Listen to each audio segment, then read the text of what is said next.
Hello and welcome to Unleashed. I'm your host, Will Bachman, and today I'm delighted to welcome Stephan Meier, who is a professor at Columbia Business School, and he is the author of The Employee Advantage: How Putting Workers First Helps Business Thrive. And we'll be talking about both of those things today. Stephan, welcome to the show. Thank you so much for having me on the show, Will. It's a pleasure. So, I'm a proud alum of Columbia Business School. I think we did not overlap because I graduated in 2004 before you joined the faculty there. Tell us a little bit about, before we get into the book, tell us a bit about what you teach at Columbia. Yeah, thank you so much. Yeah, so I teach for a long time. I exclusively taught our business strategy core class. So every single MBA students at Columbia takes this class is in the first semester. And that's what I mainly taught. I'm the core coordinator of this. I wrote a lot of cases about that. But most recently, and in addition to the strategy core, I also teach an elective on the future of work and thinking about how treating employees or labor in general, kind of how that interacts with not only technology, but business strategy as well.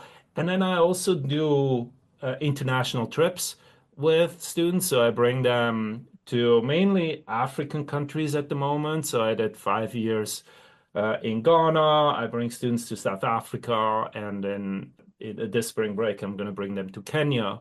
So I'm switching kind of the country from West Africa to East Africa. So that's kind of my third, like international experiences and thinking about businesses, business strategy in different environments than what we're used to in the US or in Europe or in Asia.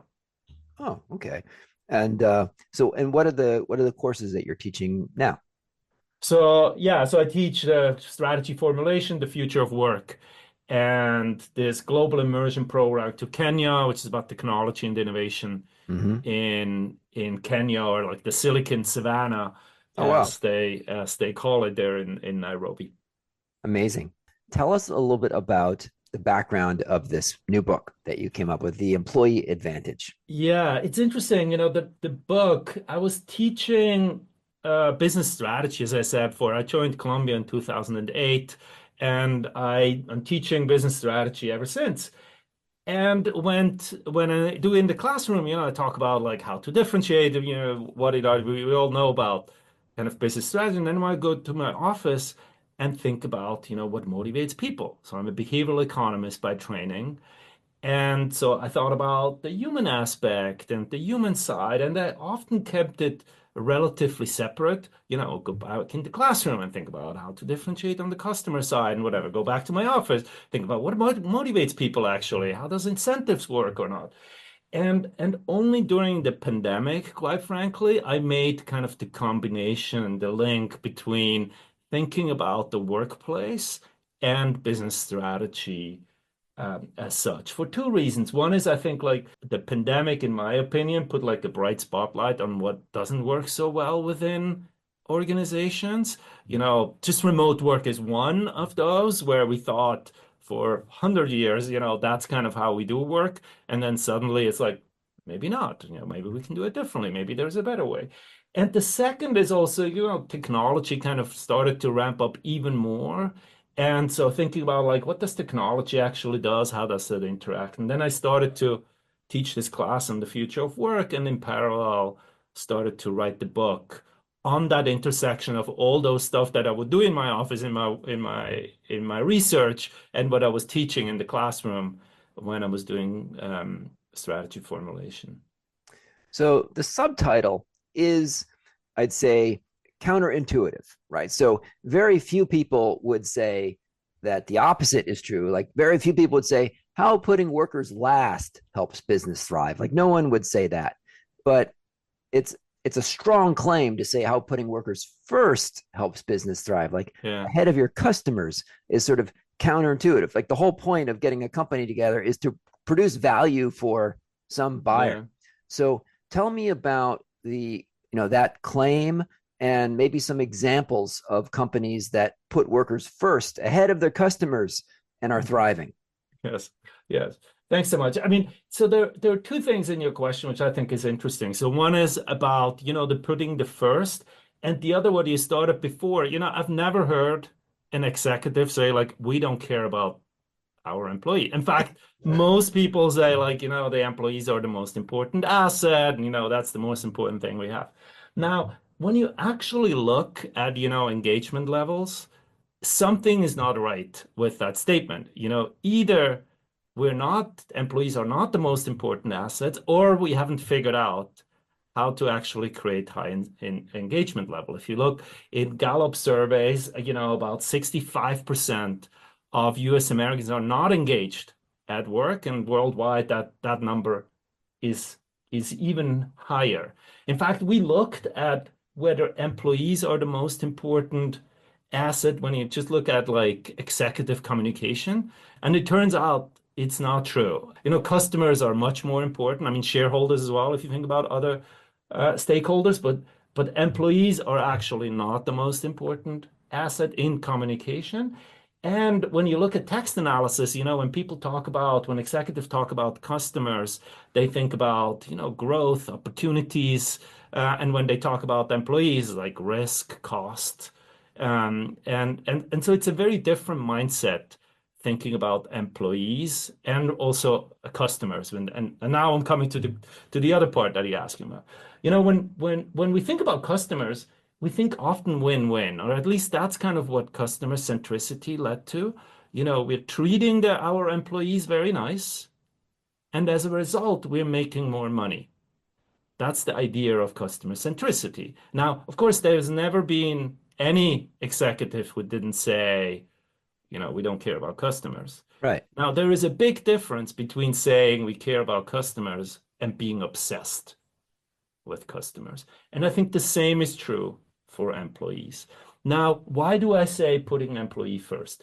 I mean, it is a little bit provocative because, I mean, as when you read the book, I'm obviously not saying, you can have a terrible business strategy, you can completely ignore the customer and just be nice to your employees and suddenly you're going to be successful. Obviously not. It has to be aligned with the business strategy as well. But I think like in the end, what really makes the organization tick, being innovative, moving forward, I think is the experience that the employees are having, because those are the ones who actually create value in the end. They put in the work, they're engaged, they're productive, and so on and so forth. And I think when you put them first, that increases productivity, engagement, lowers quit rates, leads to more innovation, and last but not least, you can't have happy customers without having happy employees if they have direct contact to the customer.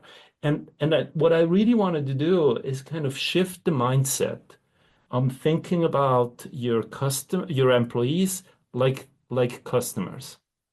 Think about how we think about customer centricity and how all the same insights kind of lead to what we should do with employees. And it's sometimes really counterintuitive. So let's say, when Jeff Bezos, Amazon, a really customer-centric organization, not as employee-centric, but very customer-centric. When he is asked what is so amazing about the customer, one of his famous quotes is like, what is so great about the customer? They're very unhappy all the time. And what he meant is like, we can learn from them being unhappy or like not satisfied and constantly improving. And I think that's what customer centricity is all about, figuring out what is not working and doing it better. Now, there are very few executives who say, like, what is great about my employees is they're always dissatisfied. And I can actually learn from them doing better. But the logic, I think, is the same. And I think also the trends that led to customer centricity are also leading to employee centricity. What are good examples? Like in different industries have like different champions on that. Like Costco in the US is an organization that really cares about their employees in multiple ways. They give like clear career path. They communicate clearly, they promote internally and so on. They're extremely successful in their business outcome. There are others across the globe that are like those examples that are really successful. So for 2 years in a row, I think in 2021 to 22, DHL Express was the best employer in the world on the best workplaces in the world list. Now, this is a little counterintuitive because the job at DHL Express, that's like not a tech, that's not like slides in the office and free snack kind bars kind of jobs. But they actually did a very, very deliberate strategy years before to put employees first, because they realized, turnover is terrible.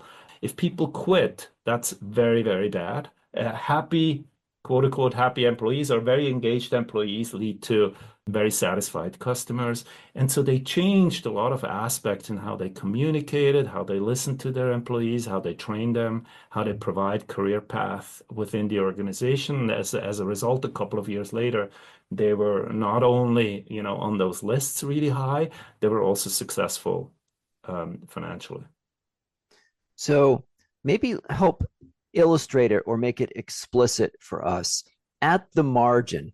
I think no executive, like to your point, would ever say, yeah, we treat our employees like dirt. We don't care about them Yes. all. Everybody's going to say, so it's one claim to say, how treating your employees well could help a business thrive. Like anyone would say that wouldn't sell many books, right? But illustrate the claim for us of putting workers first. And at the margin, when you're making trade-offs, what would it look like to put workers first versus putting a customer first at the margin? So if a company is deciding to move from putting customers first to put employees first, what different decisions or different investments might they make kind of Yeah. at the marginal trade-off? Right? Yeah. Yeah. I mean, if you think about like the new CEO of Starbucks, and you have to now make decisions within Starbucks. How should we, what should we do with our customers and how should we treat our baristas? Now, I think part of the problem of Starbucks right now is that they kind of lost a little bit the vibe within the stores.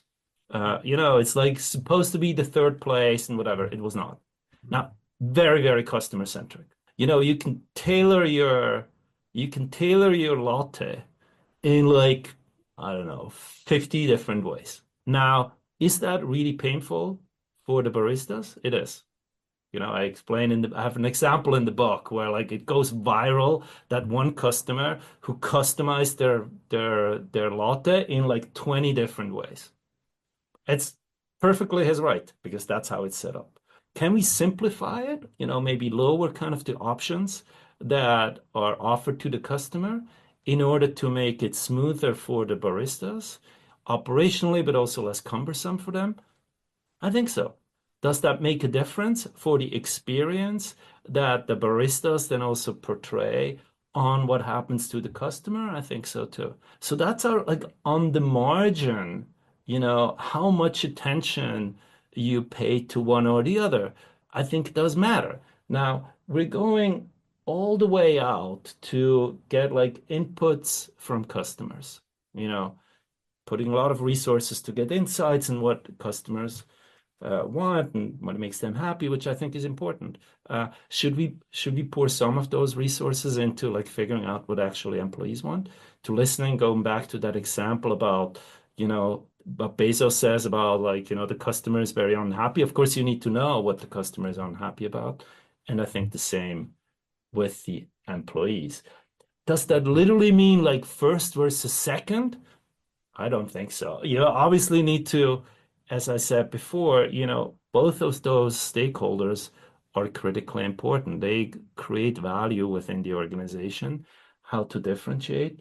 Now, as with customer centricity, it has to be something that is hard. If it's easy to do, if there is no trade-off, then everybody does it. I mean, I call them in the book ping pong table solutions, because if if employee centricity is putting a ping pong table there, if that's really the kicker, everybody has a ping pong table. And then there is, of course, no differentiation. If you really put the effort behind like improving the experience, that's true for customers as well. If it's easy to copy for what customer makes happy, everybody is doing it. But if you put in the hard work and if there's trade-off involved, I think that differentiates you on both sides, customers and employees. Okay. So talk us through some examples of companies that are truly putting workers first. Yeah, so I mean, so Costco is one, DHL Express that I did before. Now it depends a little bit on what motivator you talk about. In the book I talk about like different ways of how people are motivated beyond money. So one of the motivators that is critically important is what psychologists or behavioral psychologists will call like competence. I call it just right tasks where, what really motivates people is having a task that pushes them optimally. When you're bored or it's too easy, that's not motivating. And if it's just too hard, that's also very frustrating as well. So you need that just right tasks. Now, the problem with that is it moves fast. Like once you obviously mastered something for a while, it becomes boring. So you need to do something else. I think that's why people leave organizations because they're stuck and don't learn anything new. So what can you do now? So MasterCard, as an example, they have what is called like an internal marketplace. They call this Unlocked, and it's an AI-powered tool that allows employees to raise their hand and think like, I want to have another experience. I want to do work on a project. I'm willing to do some extra stuff that is interesting. And then the tool matches the employees with opportunity project work within MasterCard. And that then allows the employees to actually experience new stuff. And as a result, then the tool also learns, obviously generates information about like Will now worked on a different project. So it updates kind of what Will now knows and it gives you then a better match going forward. So they put a lot of resources and energy behind that, pulling that off, because that changes the whole organization, internal market. You can't just have that as an add-on. You have to change everything you do in order to create that experience for the employees. That's one of the examples. Do they do it right on other? I don't know. But like that's one of those. There are others when you just look at, what organizations do well on those rankings. There, for those of your listeners who are from Texas, in Texas, there is a grocery store, HEB, and people are obsessed with that grocery store. There is when a new store opened outside of Dallas a couple of years ago, people would line up overnight to be the first one in the store. It's a grocery store. It's not like you don't get like a Taylor Swift ticket when doing so.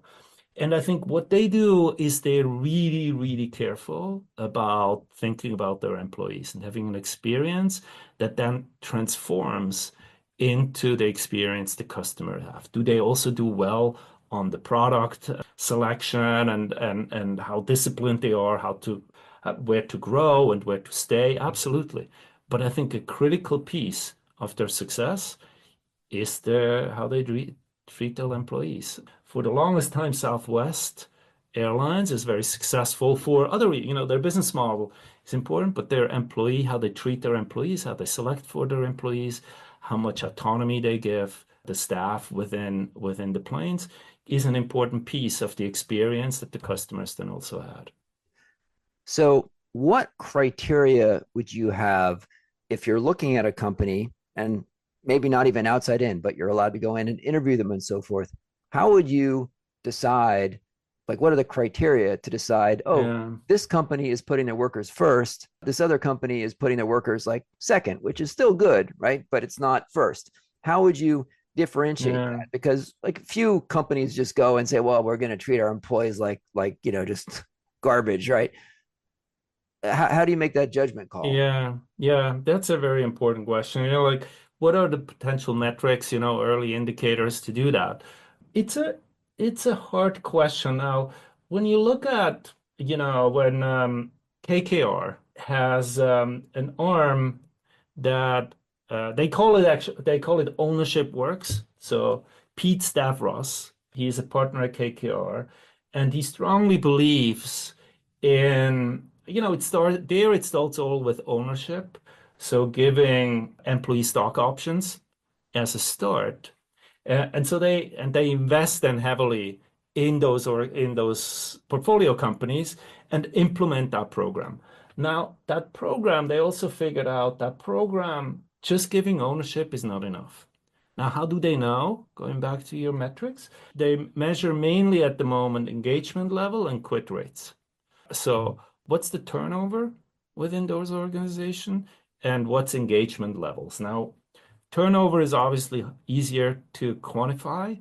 Engagement level are then survey instruments that they use in order to measure some sort of engagement. Now, what they find is that not all of those portfolio, I think by now, I might blank on the like maybe 30, 35, 40 portfolio company that they invest in who have that program. And only half of them, despite the fact that they give them all of them have ownership, so the employees get stock options. Only half of them actually perform well on all those metrics. Quit rates normally go down because you have vested stocks there, but the other ones, not all of them have the right engagement level. And now they try to understand, what actually moves the needle on those engagement level.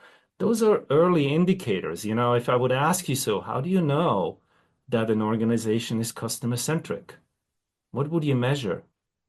You're like, well, like net promoter scores, perception of the brand, you're a restaurant, whatever, how it's up on Yelp or TripAdvisor. And so you can think about the same kind of metrics, but just for customers, engagement level before, net promoter scores for employees. What's the ratings on Indeed and Glassdoor? What are some of those indicators that help to see whether you have a healthy workplace culture that actually leads to productive and engaged workers?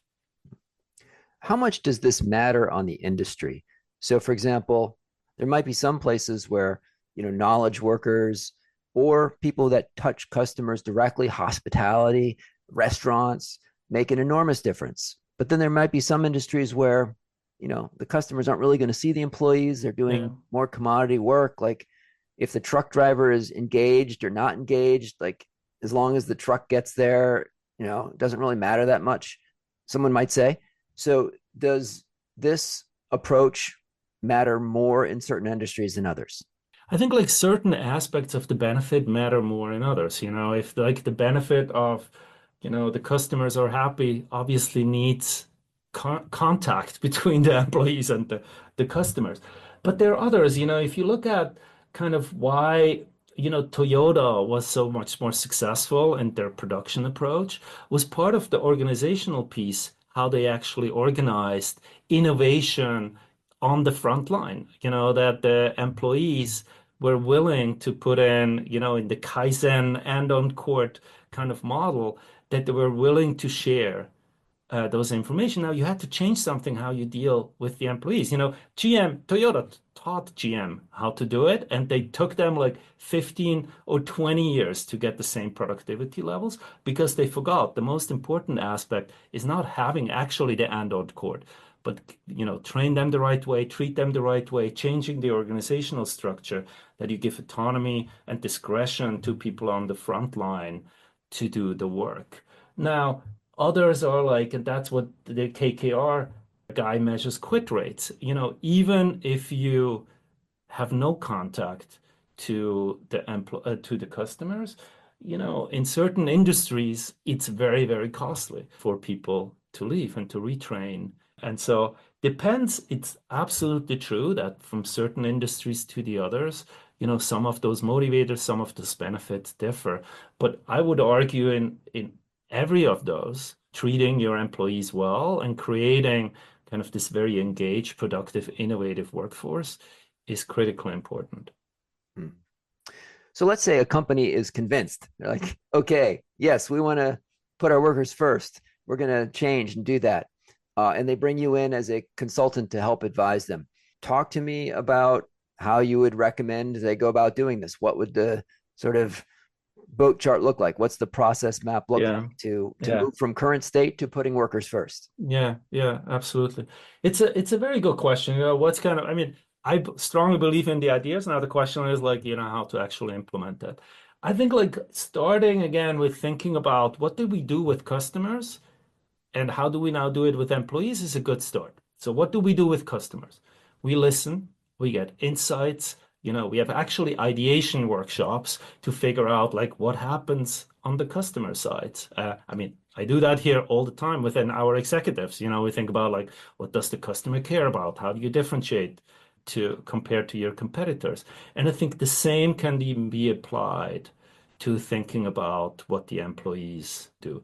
And some organizations do that, like Eli Lilly was struggling with thinking about how minorities, especially they started with women, how they progress in the organization. So they saw that not that many women actually made it to the top, according to what they wanted to achieve. And they were struggling with it. So I thought like, well, what would we do with our customers? What they did with the patients is like customer journeys. Somebody will come in and see like, what's the actual experience of a patient from the very beginning of the contact and what are moments that matter. And they literally took the marketing team and applied it to the employees and did like employee journeys. Figured out like what are actually women. Now they're at the sixth or seventh journey. So they did like segments within their workforce and figured out what's their experience, what's moment that matters, where should we think about differently to support some of this journey. Had huge success in getting more people promoted because they thought about that process differently. So I'm actually now designing those workshops, where I try to help people to think about, what are the ideas, what motivates people, and then ideate as we do with customers, ideation workshop to figure out like what can we now do for our business because it's obviously very different, for what are actually the issues within the organization, what motivates people, what's the segment that that we're dealing with in our organization, and then taking that to the next level and starting to redesign kind of processes and procedures within the organization. Amazing. So, where can listeners, Stephan, who want to find out more about your work, find you online? Obviously, your book it can be found on wherever fine books are sold. The Employee Advantage: How Putting Workers First Helps Business Thrive. Beyond that, do you have any links that you'd like to share that we could put in the show notes? Sure. Yeah. So I have a webpage, stephanmeier.com, where you find like a lot of the different resources. So I have like a monthly newsletter that is about vaguely about ideas in the book, more the human-centric future of work, how to think about topics that are relevant going forward, and like research that I find relevant for that as well. But like it's all on my webpage, stephanmeier.com. Okay, amazing. We will include links in the show notes. Stephan, thank you so much for joining today. Thank you so much, Will, for having me.